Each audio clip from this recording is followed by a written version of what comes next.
2024.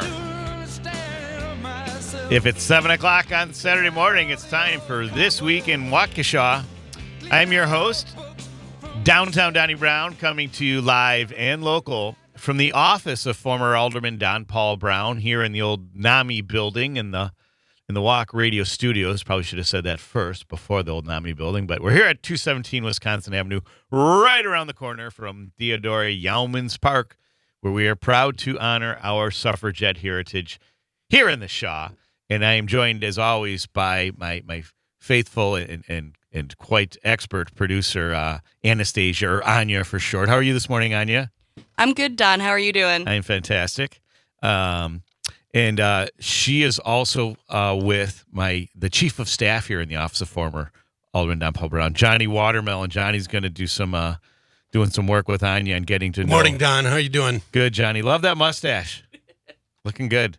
Went from a goatee to a mustache, and it's just very. It gives him a more dignified look, don't you think, Anya? I think so. I like you have these two allusions to it. I think it's more Sam Elliott than Lennon. I like, but as it grows Stalin, out. not Lennon. Yeah, but you need a little mustache to be a producer. I think I'm growing mine out, so he's got to grow his. Sounds good. Well, glad to have you here.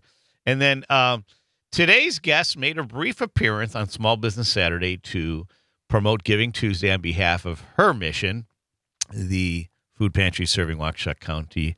We promised to have her back for a complete show, and we are 2 hours now.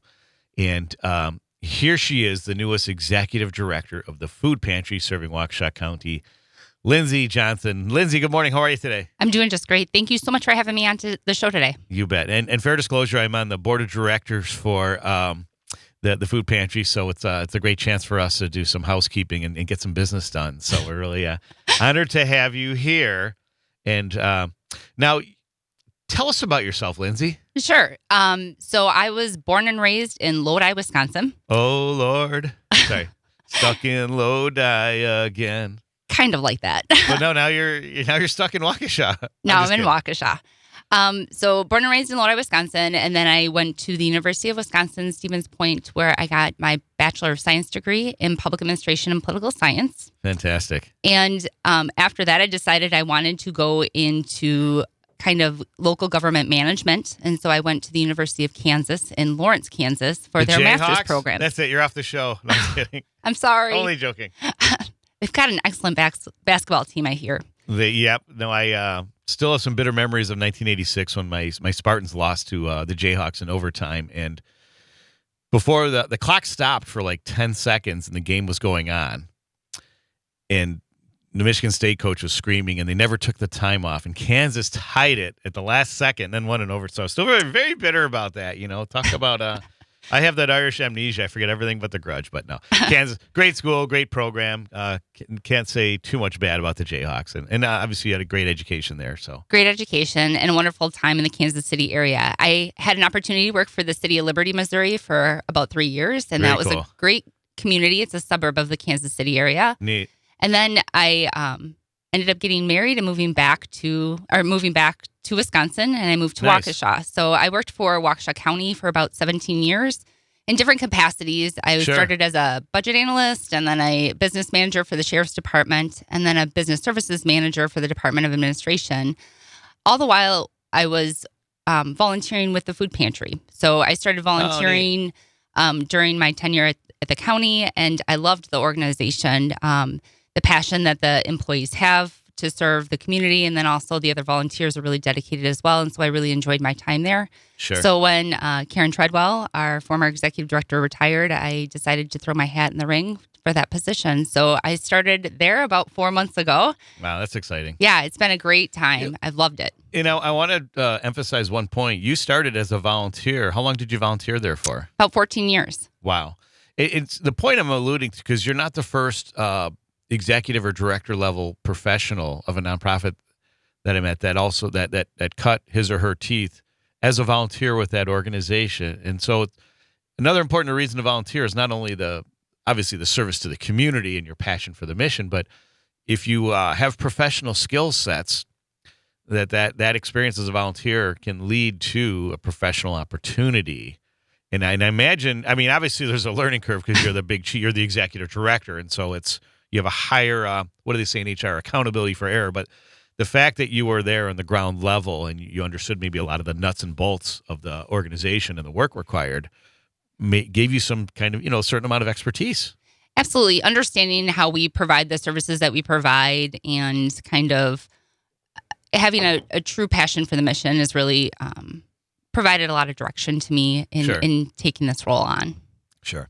And so I remember from my work on the council, I made a point of doing this kind of homework before I became alderman, is that 11% of the population of Waukesha, and our population is about 73,000, live below the poverty line, which is comparable to national averages for cities of that size, or large or small.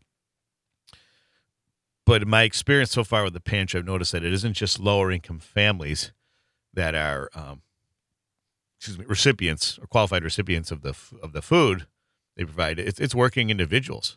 Right. I think in a lot of ways, people have an idea that the only folks that need our services are maybe, maybe unemployed or maybe on disability. And those are certainly a group of folks that are part of the pantry. But I think it's also important to understand that we do have working poor in our community. They've gone to work 8 hours, 9 hours, 10 hours, and still need our services. And so it's really nice to have the opportunity to be there for them when they need us. Sure. And we may be the most or one of the most affluent counties in the state, but it still demonstrates that food insecurity lives even in more affluent counties like ours. Sure. And, food insecurity is such a huge issue. They'll do studies that will talk about things like lost productivity because of food insecurity. And they'll say something like $5 billion a year nationwide is lost because of food insecurity, productivity loss. Or they'll talk about the amount that it costs in additional education costs because kids aren't getting the nutrition that they need. And so, there's a real cost to us as a community to have people that don't have access to food. And so it's really important for us to acknowledge that this is a need and there's consequence if this need isn't filled. Yeah, absolutely. That's another great point. And I'm sure there's also it obviously impacts health, mental health and physical health. Right. It's hard to, if you don't have access to proper nutrition, it's hard to be fighting off those colds and viruses and do what you need to do to heal yourself. And unfortunately, you also just don't feel well. You just don't feel well. Right. So tell us, kind of give us a little, a synopsis of how the food pantry operates. How do we get the food from the donors or the different sources to those individuals and families in need?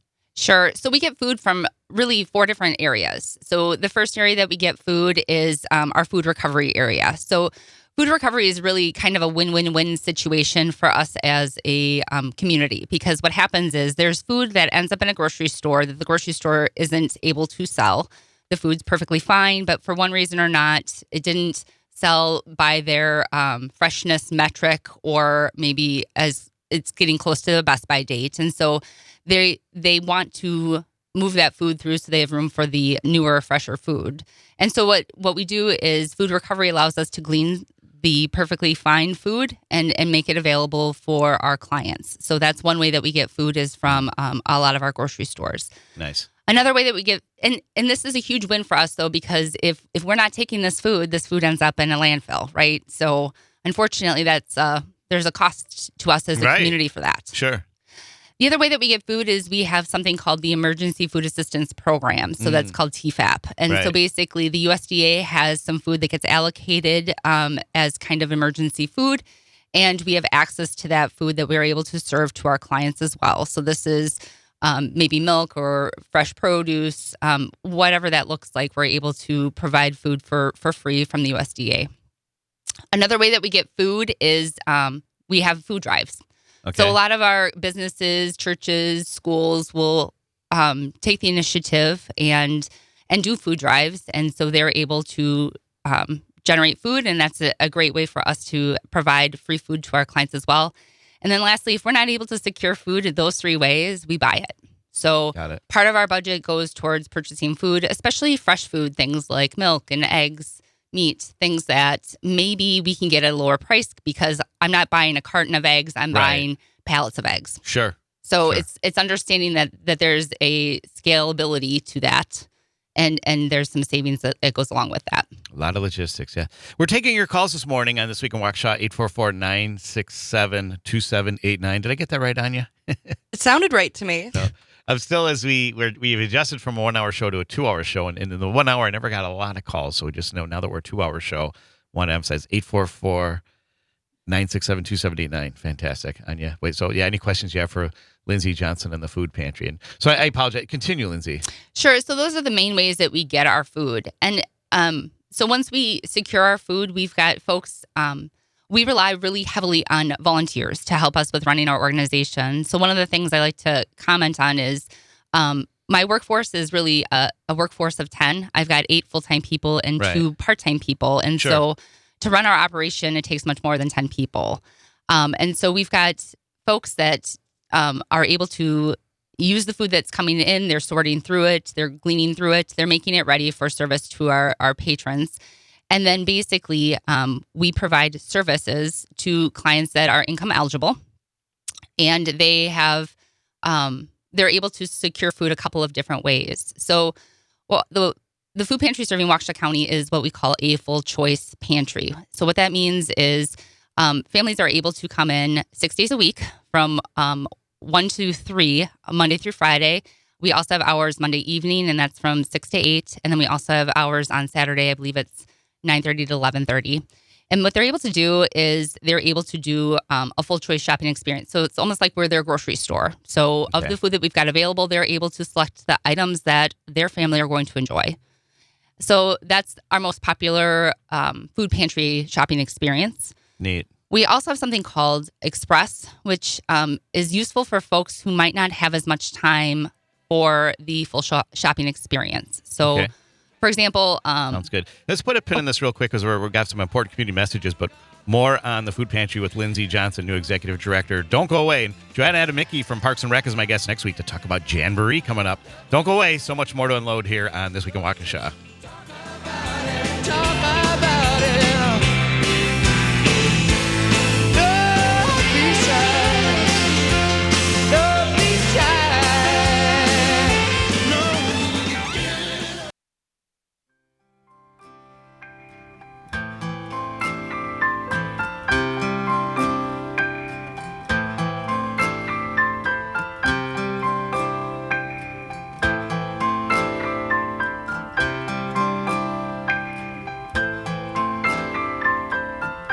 Sky is falling, the streets are full of tears.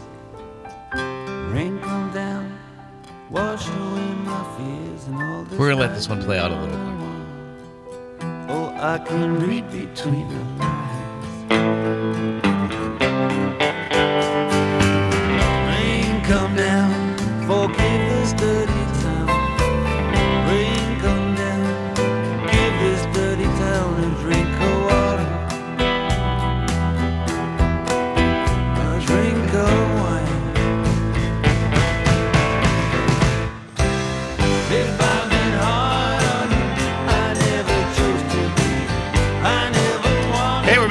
Waukesha, and you're listening to Hand in Hand from Dire Straits, from one of the greatest albums of all time, the Making Movies album.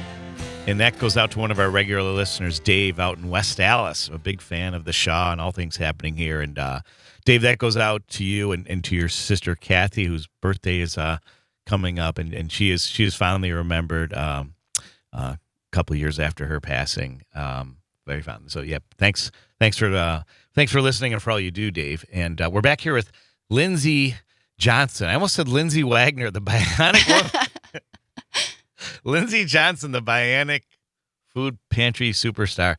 We were, before the break, we were talking about how the food pantry operates, and we were talking about there's a regular shopping experience for your clients, our clients, shall we say, and then there's also the express shopping experience. Did I get that right?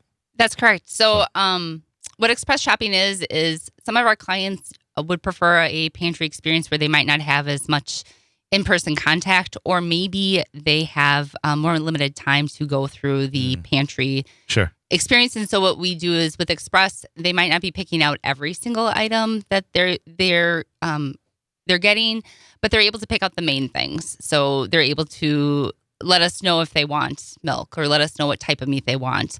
But maybe we're picking out like the canned items or some of the other things. And so that gives folks a little bit more freedom in their time, though. And so some of our folks are like, look, my family's not super picky, and that might work for us a little bit better so that I can get a little more freedom in my day. We also have online and phone-in ordering. So that's Monday through Friday as well. And basically, we've got about 21 slots, and people can do an online order or can call in and order. And that allows them the ability to pick up their items at a more defined time. So, for example, some of our folks who might have transportation issues where they're reliant on a neighbor to help take them to the pantry or maybe borrow a car from a friend, they're able to have a defined window of time that they need to pick up their items. The other thing is we do this, I believe it's from 11 to 12 Monday through Friday. It also allows folks, like, if they can take a lunch break a little early, that's pretty common as well, where I'm going to take my lunch break, run over to the food pantry, pick up my items, and then come back to work. Sure. So, and then lastly, we do home delivery. We've got folks in our community who have who are elderly or disabled who aren't able to come to the pantry. Sure. And so twice a month, we have home delivery. It's a limited slots because we do have sometimes problems securing drivers for that particular service. I know my good friend, Amanda Medina Roddy and her husband, Eric, are regular delivery specialists, right? On Saturday mornings, I think? Yes, they are. So we rely on them pretty heavily to help us in addressing that home delivery need. So we've got teams of 4 people that go out and deliver 10, go to 10 houses dropping off food, and then their shift is done. So that's a helpful thing as well. That's fantastic. I love that. Hey, we're taking your calls here on This Week in Waukesha on WAUK for Lindsay Johnson, the new skipper at the food pantry serving Waukesha County. Number again is 844-967-2789. And you can also text us here. Again, 844-967-2789. And so we talked about the different processes that where you get the food from and how it gets distributed. What about I hate to use the word clients, but how are they qualified, if you will? Sure. So we ask our clients for some pretty basic information. What we're asking for is the names of the folks in the household, names and basic information about the folks in the household. And then we're also we're asking them what their income is, but we don't do income verification. That sort of is a conversation that people sometimes wonder about, because people will say, well, how do you know that they only make this amount of money? Sure. The answer is we treat people with dignity. We assume that when they're telling us this is what we make, this is what they make. Sure. The other thing, though, is oftentimes people are finding themselves in the food pantry for things that we can't easily do income verification for. Sure. So, for example, people will say, well, wouldn't you look at your last year's taxes or a pay stub or something like that?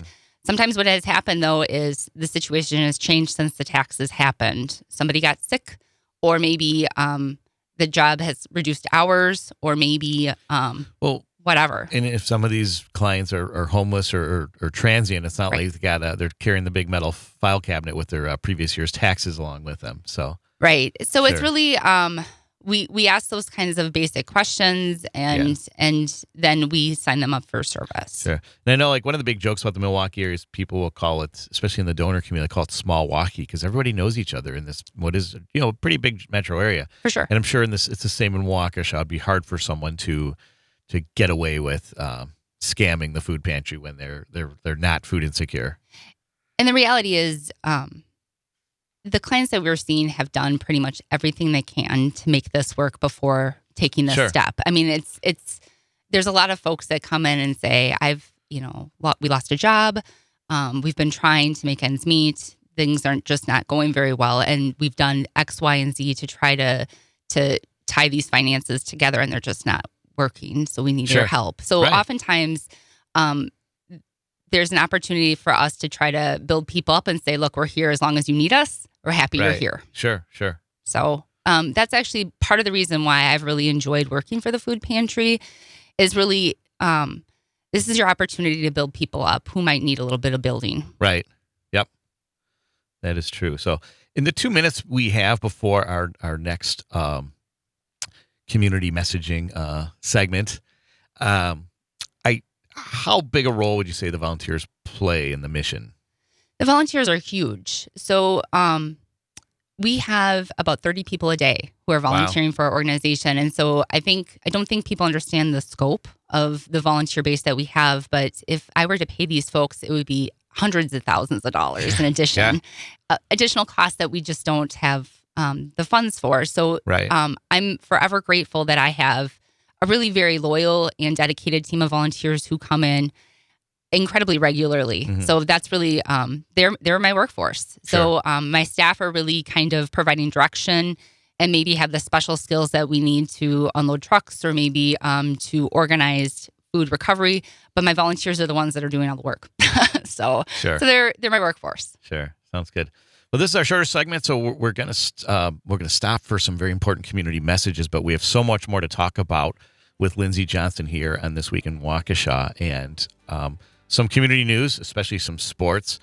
My favorite team going on a 6-game winning streak, the Carroll women's basketball team, do a little brief report on their success and other happenings here in the community as This Week in Waukesha continues on this first Saturday morning of the new year. Do not go away. Well, sky is crying, see the streets full of tears. Rain come down, wash away my fears, and all this writing on the wall. Oh, I can read between the lines.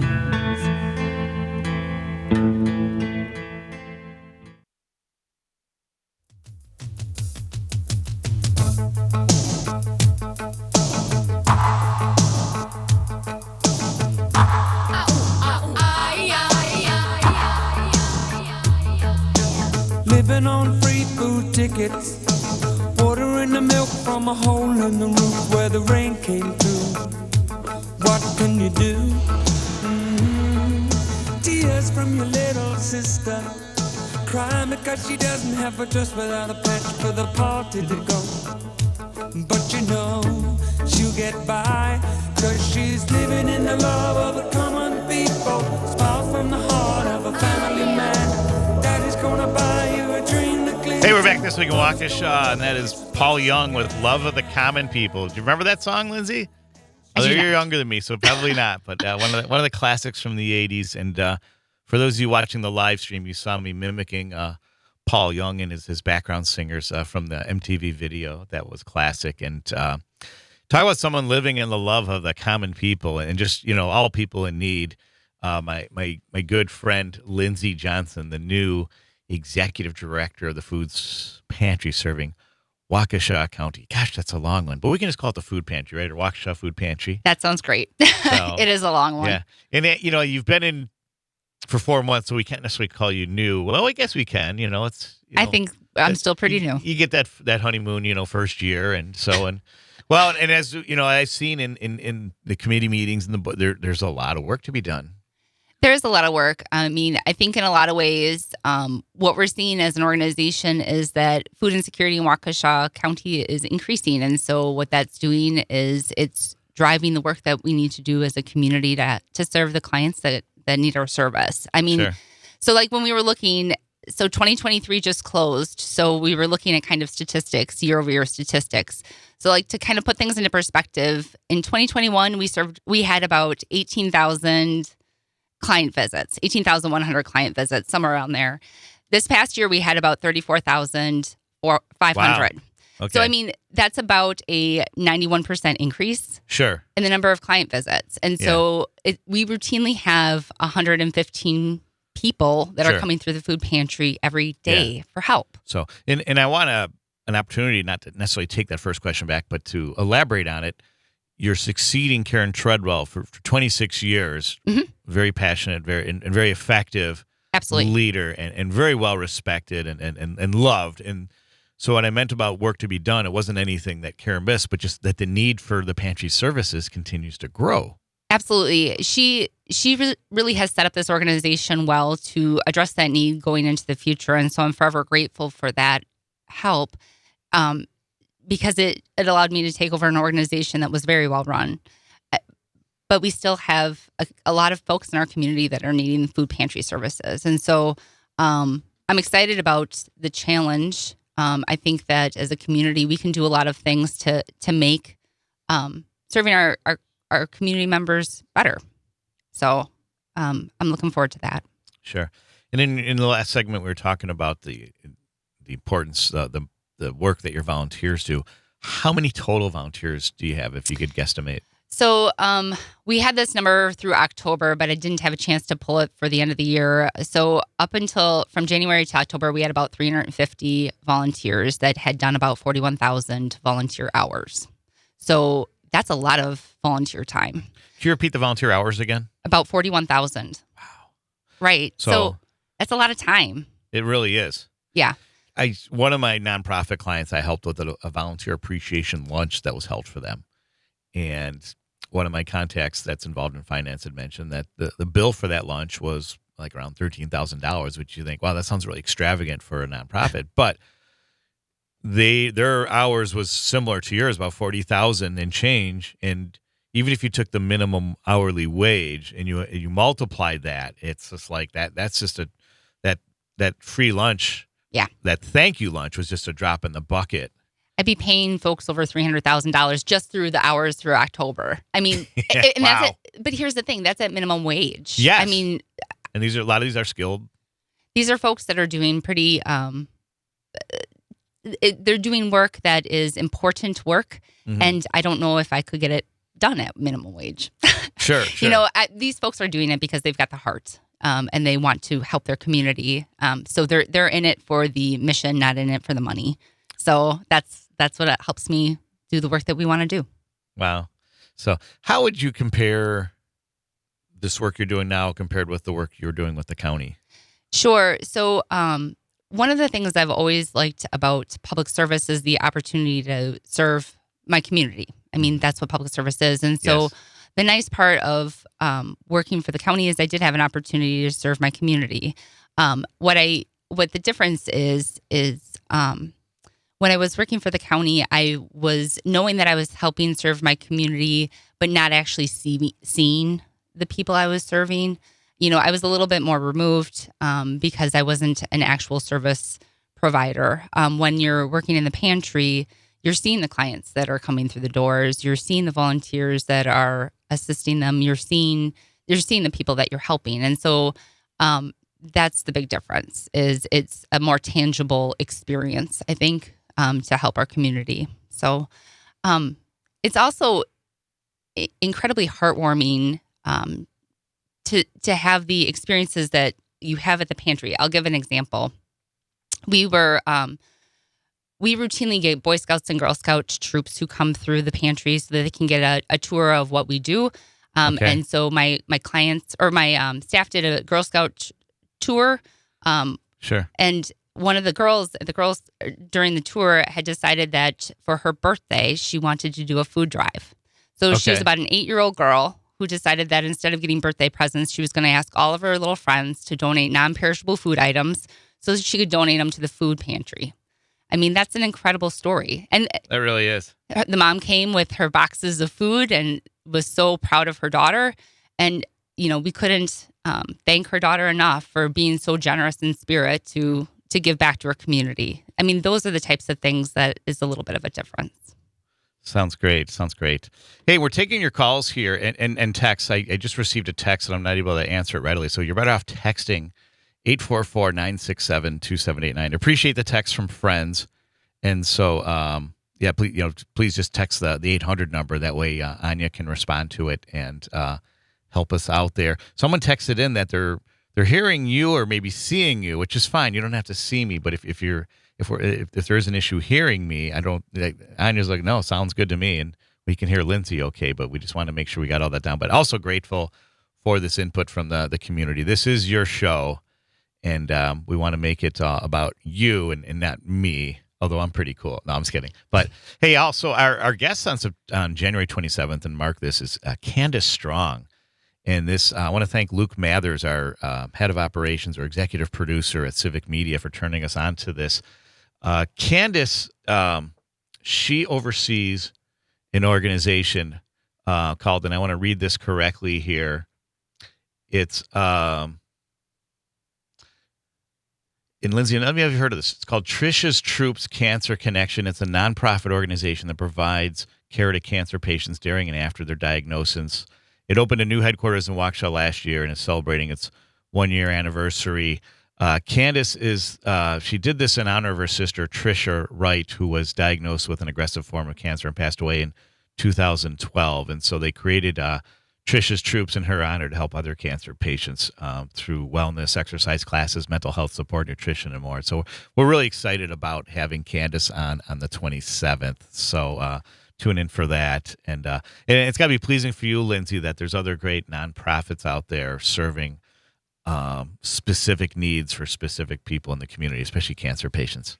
Actually, there's lots of partnerships that I didn't even realize we have relationships with other nonprofits. And so that's been a nice part of the pantry service as well, is understanding that we're here to help other people succeed in their mission as well. So when there's opportunities for us to be helpful, we like to be helpful. Yeah, and you take, if someone gets diagnosed with cancer or any type of debilitating or life-threatening illness, that safety net isn't necessarily there, and food insecurity then becomes a factor. And so it is great that we build a strong network of community support here in Waukesha. And so that reminds me, too, is I want to give a big shout-out to Metal Tech, who made a $25,000 donation for the parade memorial. I know the goal is to hit $400,000, and they put a big dent in that. Wow. They had a big presentation at one of the recent city council meetings, Mayor Riley and the big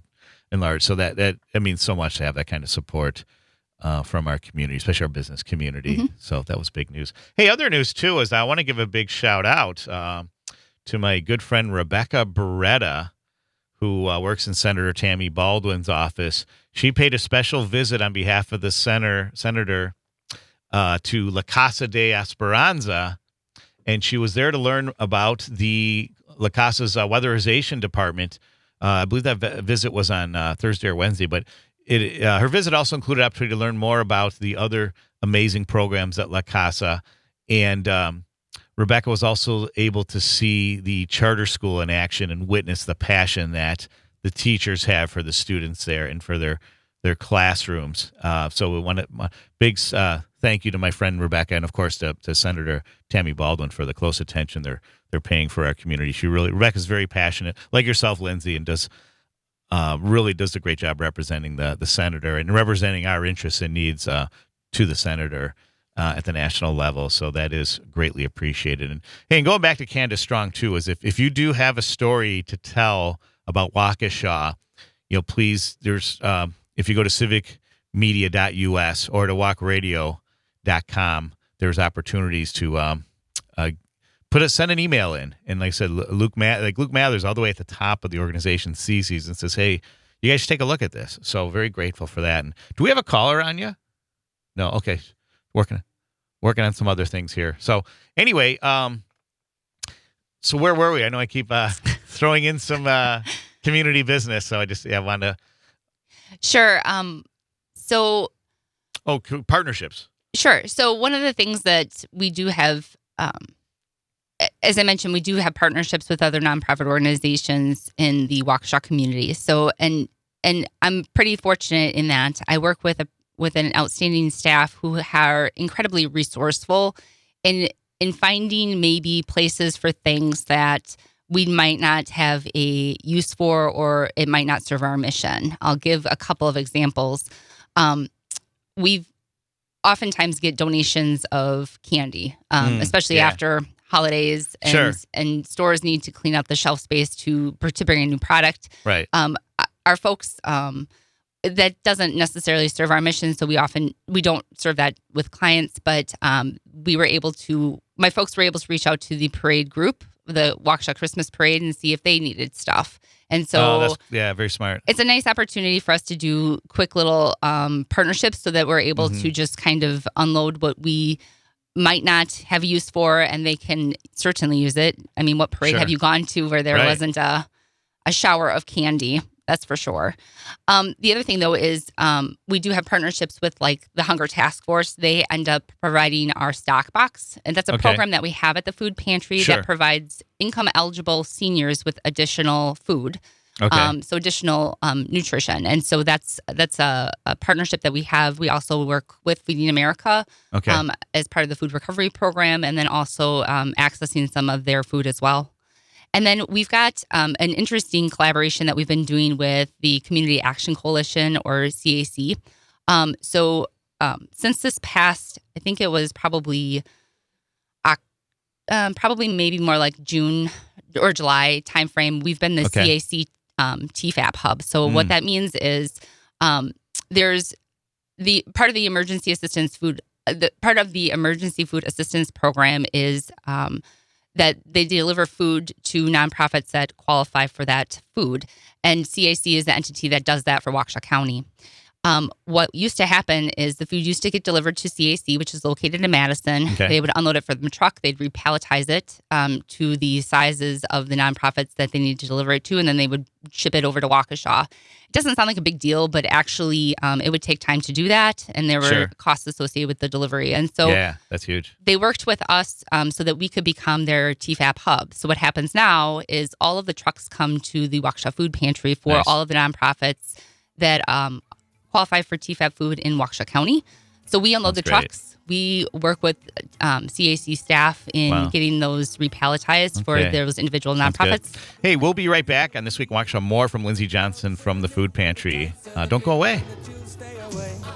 Just take them in stride for family pride. You know that faith is your foundation. With a whole lot of love and a warm conversation, but don't forget to pray.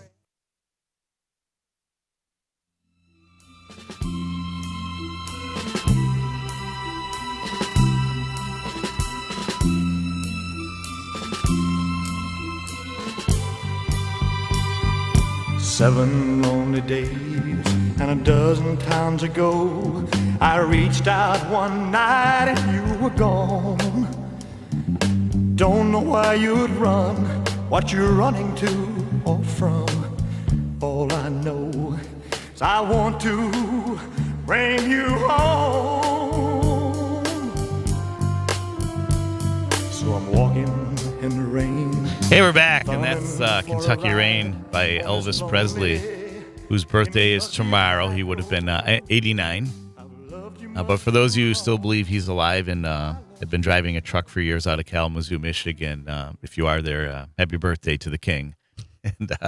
But we're back here with Lindsay Johnson of the Food Pantry, serving Waukesha County. And we wanted to finish on that final point about the tea. So we're the TFAP hub for Waukesha County. And the nice part of being a TFAP hub for Waukesha County is that it allows food to get to our partner agencies faster, right? So food's not going to Madison, having to sit there for a little bit of time while they reload it, reship it, that type of thing.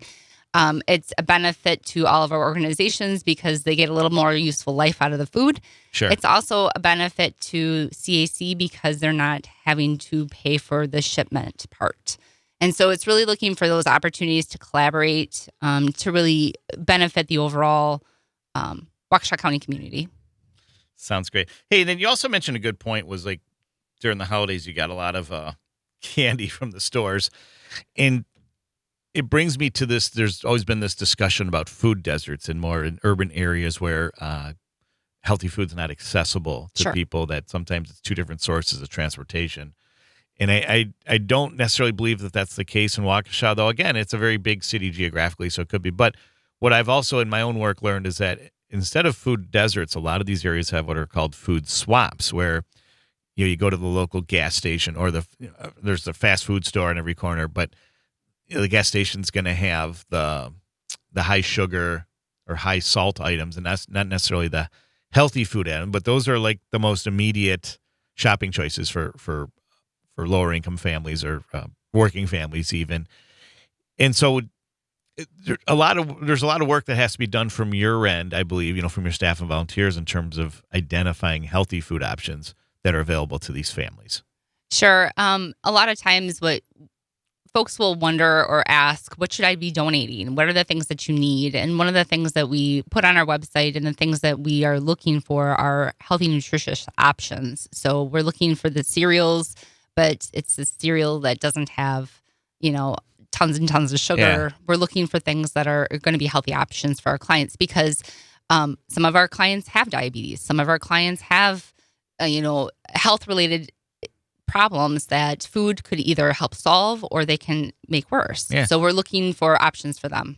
I'm glad you mentioned diabetes because long before the COVID outbreak, there was another pandemic going on, and that was diabetes. And especially with the American diet, or the Western diet, as some people call it, and this was when I was doing this work, it was probably going on 5 or 6 years ago, but 88 million Americans have what's called prediabetes, which is dangerously close to the real thing. And I imagine that number has probably spiked a few million. And that obviously, one of my clients used to call diabetes the poor person's illness because of the lack of healthy food options. And so it's good to hear that the food pantry pays attention to that and makes those the healthier items available to our families and to children of all ages from birth to 99. Absolutely. One of the things we do have is, you mentioned birth. We've got an infant program. So we've got baby items, things like formula and food and diapers and wipes and things that you would need for an infant.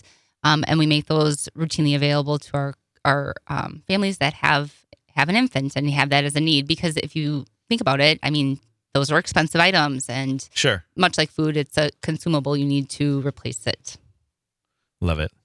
That sounds great. And I think that's also a good kind of an eye-opener because the typical family, when we've got to have a lot of generous people in this community, as we do in other communities, but that knee-jerk reaction to helping the food pantry is going into your own food pantry and looking for those canned goods.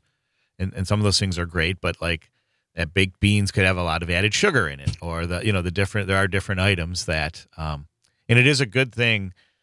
The FDA has now required a lot of these consumer packaged goods organizations to put a separate line item on added sugar. So those are the things you should be looking for on your cereals and all the other items you want to donate, to look for that added sugars, because we want that to be zero if we can, or close enough to it.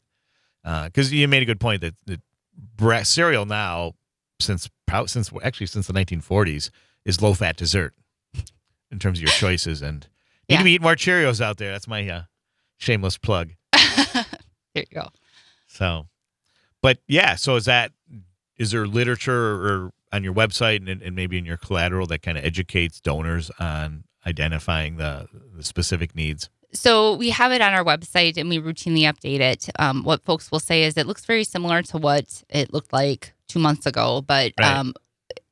A lot of the items that we hand out are really kind of core items to our organization. So sure. We're always looking for canned fruits and vegetables. We're always looking for a high grain, like multi-grain cereals. We're always looking for rice and pasta and things like that. And so because those are items that are always available, and so we always need to replenish those. Sure. In the minute and a half we have before the end of this first hour, we talk bread, carbs, but bread is okay, right? Especially if it's multi-grain or whole wheat. Right, and we do get a fair amount of bread donations from a lot of grocery stores, and so we are able to get that handed out to a lot of folks as well. So sure. So we get nutritious options that we're able to hand out to our clients. Do you get a lot of olive oil? No.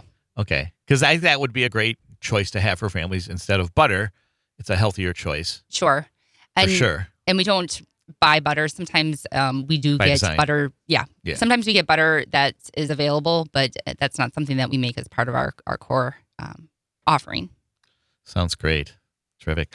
So when we come back from this next, again, I promise some reporting on our local sports as well as some more local news and a quick reflection on this, the third anniversary of the January 6th attacks, especially an act made by one of our top city leaders that drew worldwide attention during that date 3 years ago. And of course, so much more to talk about with Lindsay Johnson of the Food Pantry and how individuals can support the food pantry in different ways. So more specifics on that when we come back for the second hour on This Week in Waukesha. Do not go away. And hey, if you notice that thin white sheet of powder on the ground, don't panic. It's snow. I know we haven't seen it in a while. We probably forgot, ironically, here in the Great North. But we're supposed to get more of it later, so stick around. More on that. With a prayer that I'd find you